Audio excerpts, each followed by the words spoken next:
Assalamualaikum warahmatullahi wabarakatuh. Saudara-saudaraku seiman, sebangsa dan setanah air yang saya cintai.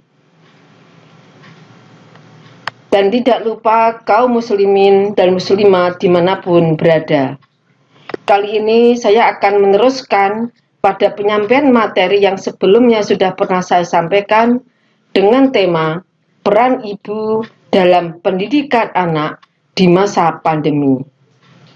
Untuk bagian kedua ini, saya akan lebih berkonsentrasi terkait dengan topik Golden Age.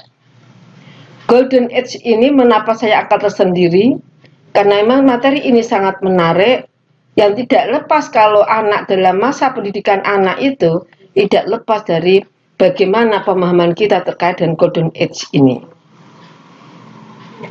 Nah, saya mengawalinya materi ini dengan ayat Al-Quran surat Al-Mu'minun ayat 14. A'udzubillahi minasyaitonirrajim. Tsumma khalaqnan nutfata 'alaqatan fa khalaqnal 'alaqata mudghatan fa khalaqnal mudghata idman fa kasawnal idma lahman thumma ansha'nahu khalaqan akhar fatabarakallahu ahsanul khaliqin. Kemudian air mani itu kami jadikan segumpal darah. Lalu segumpal darah itu kami jadikan segumpal daging. Dan segumpal daging itu kami jadikan tulang belulang. Lalu tulang belulang itu kami bungkus dengan daging. Kemudian kami jadikan dia makhluk yang berbentuk lain. Maka Maha Sucilah Allah, pencipta yang paling baik. Nah, dari sini diawali bagaimana proses terjadinya manusia itu diawali dari air mani. Dalam air mani inilah ketika berkumpul bersatu bersama sel telur dari seorang perempuan itu kemudian akan jadi segumpal darah. Semuanya tentu dengan izinnya Allah. Lalu segumpal darah ini berkembang dari segumpal daging, tulang belulang, dan kemudian tulang itu dibungkus dengan daging dan seterusnya. Nah, terkait dengan Golden Age, mengapa ayat ini saya angkat? Karena ayat ini itu menjadi dasar kita untuk melakukan suatu pendidikan. Bahwa pendidikan itu untuk anak itu di awal dari proses akan terjadi proses pembuahan yang dilakukan oleh seorang lelaki dengan seorang perempuan yang tentu dengan ridhonya Allah, diizinkan oleh Allah dalam sebuah tali pernikahan. Nah, kemudian pertemunya dua ini, ya, kemudian jadilah segumpal darah dan seterusnya. Artinya bahwa dalam setiap saat perubahan proses terjadinya anak itu, hal ini sudah menjadi bagian dari Golden Age, usia keemasan yang harus diperhatikan oleh orang tua. Nah, kemudian sampai bila dia menjadi makhluk yang berbentuk, menjadi seorang bayi yang telah dewasa itu, dia bisa berpikir dan bisa bekerja dengan akal pikiran dan hati nuraninya. Nah, dalam surat Al-Hajj ayat 05 disampaikan di sini bahwa hai manusia, jika kamu dalam keraguan tentang kebangkitan dari kubur, maka ketahuilah sesungguhnya kami telah menjadikan kamu dari tanah, kemudian dari tetes mani. Dari proses kejadiannya Nabi Adam itu ada dari tanah. Dari tanah inilah yang kemudian setelah proses orang dalam kehidupannya, kemudian dia meninggal, maka juga akan kembali lagi ke tanah. Dan ketika Nabi Adam punya keturunan, maka proses berikutnya adalah setetes mani. Jadi ini suatu pemahaman bahwa tanah itu apa? Dalam tanah ini pun ada hal yang perlu kita lakukan penelitian kajian lebih dalam, sesungguhnya ada apa di dalam tanah. Nah, kemudian dalam proses berikutnya setelah jadi segumpal daging, itu ada yang sempurna kejadiannya, namun juga ada yang tidak sempurna. yakni beberapa anak itu lahir dalam kondisi cacat. Maksudnya apa? Agar kami jelaskan kepada kamu dan kami tetapkan dalam rahim apa yang kami kehendaki sampai waktu yang sudah ditentukan, yakni 9 bulan 10 hari atau seterusnya. Baru kemudian dikeluarkan dari rahim, lahirlah seorang bayi. Dan kemudian berangsur-angsur proses kedewasaan, dewasa. Dan di antara kamu ada yang diwafatkan sebelum masa masih kecil, ada masa yang sudah anak-anak, bahkan ada yang panjangkan umurnya sampai pikun. Supaya dia tidak mengetahui lagi sesuatu yang dahulunya telah diketahuinya. Bila orang sudah pikun. Dan kamu lihat bumi itu kering. Kemudian apabila telah kami turunkan air di atasnya, hiduplah bumi itu, dan suburlah, dan menumbuhkan berbagai macam tumbuh-tumbuhan yang indah. Bahwa pemahaman yang harus kita pahami bersama bahwa proses kejadian manusia ini tentu ada di balik ayat ini adalah hal yang perlu kita kajian lebih dalam lagi, yang mungkin belum ditemukan oleh manusia sekarang ini. Nah, tanah, ada apa dalam tanah? Setetes mani, ada apa setetes mani? Segumpal darah, ada apa di segumpal darah? Dan muncul pertanyaan apa, mengapa, dan bagaimana, itu akan selalu terngiang dari seorang yang ingin melakukan suatu kajian lebih dalam. Nah, di sini disampaikan bahwa nutfah, alaqah, mudghah, idam, otot, pembungkusan daging, tumbuhlah makhluk baru. Sehingga di sini ada suatu pemahaman bagi suatu perjalanan pendidikan bahwa ketika masih 0 tahun, 0 bulan, bahkan dari proses saja, itu adalah bagian yang akan menentukan, akan mengarahkan kita terkait dengan golden ini. Kemudian berikutnya di sini ada yang tua sampai di panjangan seterusnya, menggambarkan bahwa proses kedewasaan manusia itu adalah suatu proses perjalanan. Dan itu akan, karena sebuah proses perjalanan, maka tentu akan dipengaruhi oleh lingkungan, oleh keluarga, oleh bagian yang ada masyarakat sekitarnya, dan dunia pendidikan pun juga ikut berperan mendukung, menguatkan, dan meningkatkan kapasitas dan kemampuan anak-anak kita. Nah, inilah sebuah gambaran bagaimana selama pembuahan inti sel sperma melebur dan inti sel menjadi satu melebur. Sekitar 36 jam setelah sel telur dibuai, sel telur membelah sekali menghasilkan 2 sel. Menjadi sebuah pembelahan setelah 36 jam. Setelah 4 minggu, embrio mengapung di dalam kantong, berisi cairan. Jantung mulai berdetak dan otak mulai berkembang. Kemudian setelah 5 minggu, ada beberapa tonjolan yang akan berkembang yang menjadi tangan dan kaki. Ekor embrio mulai menyusut. Kemudian setelah 8 minggu, embrio yang kini disebut dengan janin telah memiliki jari jemari yang mungil. Setelah 28 minggu, yakni kalau dibagi 4 ada sekitar 6, maka janin berkembang sempurna. Berat badannya terus berkembang menjelang kelahiran sampai sekitar 38 minggu. Setelah pembuahan, kepala janin menjungkir ke bawah, janin siap untuk dilahirkan.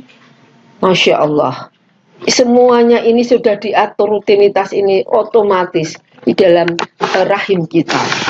Nah, inilah dari proses inilah akhirnya ada perkembangan ke ilmu baru, muncul bayi tabung dan sebagainya. Semuanya tentu harus mutlak wajib adalah mereka yang sudah terikat dalam tali pernikahan. Demikian pula masa pendidikan anak kecil sampai dewasa. Perkembangan dari yang kemudian dia masih bisa hanya merangkak, kemudian dia berjalan cepat, sampai dia kemudian berlari. Semuanya ada masanya yang sudah diatur sedemikian rupa. Sampai akhirnya dalam akal setelah dia dewasa, kemudian dia berpikir lebih panjang, lebih banyak lagi, lebih jumlahnya pun dituntut dengan mengkombinasikan berbagai keilmuan, fenomena kemudian pengalaman yang dia dapatkan dalam kehidupannya. Apa itu golden age? Golden age adalah usia anak pada masa awal hidupnya di dunia. Golden age adalah usia anak ketika mereka berumur 0 sampai dengan 6 tahun. Usia tersebut berada pada perkembangan terbaik untuk fisik dan otak anak. Sebagai orang tua tentu kita ingin anak bertumbuh kembang dengan baik. Jadi disinilah mulai tumbuh kembang anak mulai muncul. Dan golden age adalah merupakan bagian dasar, landasan bagaimana orang tua itu ingin akan mengembangkan anak-anaknya. Itulah disinilah peran orang tua yang sangat penting agar perkembangan terbaik itu akan terjadi pada anak, yaitu fisik dan otak anak. Pada masa anak berusia 0 sampai dengan 5 tahun merupakan masa perkembangan otak. Pada usia 0 sampai 6 tahun dalam masa kritis pada anak. Nah, terkait dengan masa-masa ini 0 tahun itu pun 0 bulan pun sudah harus dipikirkan, maka hal yang harus kita pahami bersama bahwa ketika proses pembuatannya itu sudah menjadi bagian yang harus kita pikirkan. Nah, manusia memiliki 100 neuron untuk menyalurkan pesan atau komunikasi setiap aktivitas ketika lahir. Neuron ini akan berkembang lebih dari 20% jika dirangsang dengan pendidikan dan pengetahuan. Itulah sebabnya dikatakan dan usia keemasan, maka usia 0 sampai 6 tahun ini menjadi usia yang sangat rentan.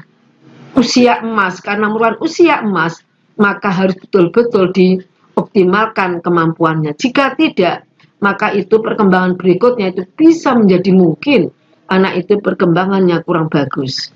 Atau menjadi 0 tahun itu sampai 6 tahun itu dibina dengan baik, maka insya Allah hasilnya pun rangsangan pendidikan dan bentuk akan memengaruhi proses pendewasaan di masa yang akan datang. Ternyata 80% itu terjadi pada usia 8 tahun. Dan 50% itu manusia kapasitasnya itu bisa menampung ketika dia dewasa. Keterampilannya, pengetahuannya itu ketika masih anak-anak itu ternyata menjadi sumbangan 50%, sekitar usia 40 tahun. Dan inilah masa yang sangat emas, maka usia 4 tahun itu harus sudah betul-betul dimulai penguatan pada anak. Itulah sebabnya maka TK itu mulainya adalah 4 sampai 6 tahun.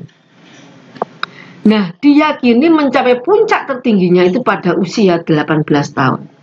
Maka disinilah proses pendampingan dari orang tua itu masih diperlukan ketika anak itu sampai usia 18 tahun.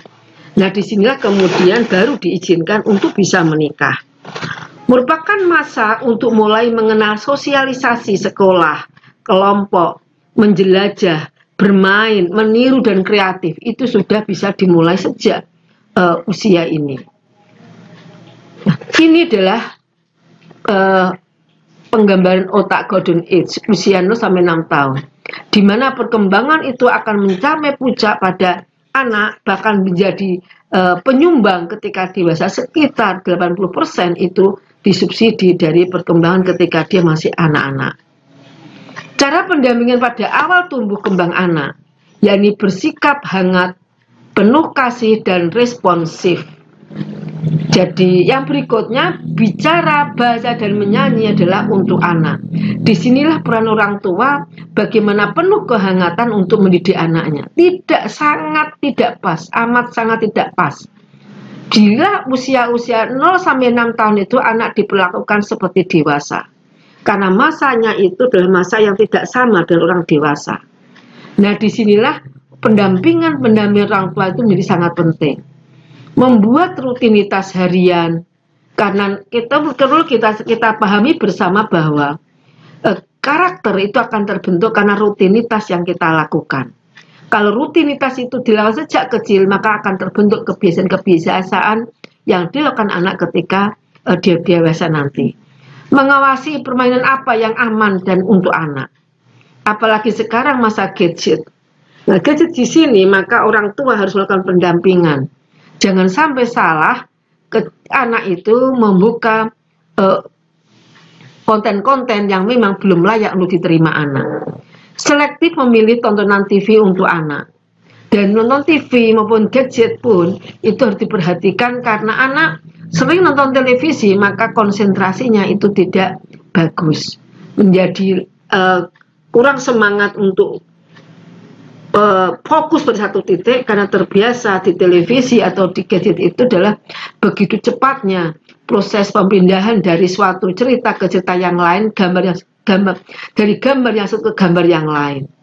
Disiplin mengajarkan anak, ketahuilah bahwa setiap anak itu unik karena setiap anak itu memiliki kelebihan potensi yang tidak sama dan inilah yang disebut unik. Dari keunikan inilah yang kemudian menjadi dasar orang tua untuk mengembangkan. Pilih penitipan anak yang berkualitas dan tetap terlibat di dalamnya.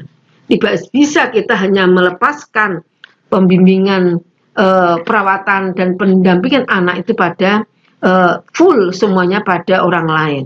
Pendampingan dalam mengawal penggunaan HP yang berfungsi sebagai media sementara.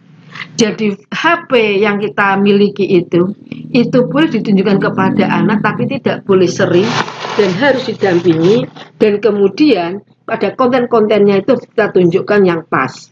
Dan ini tidak bisa berlama-lama, kemudian setelah itu adalah proses sebagai media sementara, karena media sementara maka ada proses penjelasan setelah media sementara itu dia lihat. Misalnya senam, boleh sebentar lihat televisi atau lihat HP. Setelah berikutnya, improvisasi dari orang tua dan guru itu sangat ditentukan untuk mengarahkan, menggunakan dengan kemampuan yang dimilikinya seperti bernyanyi sebagainya itu yang kemudian diteruskan melalui suatu area yang tidak harus menggunakan HP. Demikian yang bisa saya sampaikan, kurang lebihnya minta maaf bila bermanfaat, yang mudah-mudahan itu menjadi hal yang sangat baik bagi kita semuanya. Assalamualaikum warahmatullahi wabarakatuh.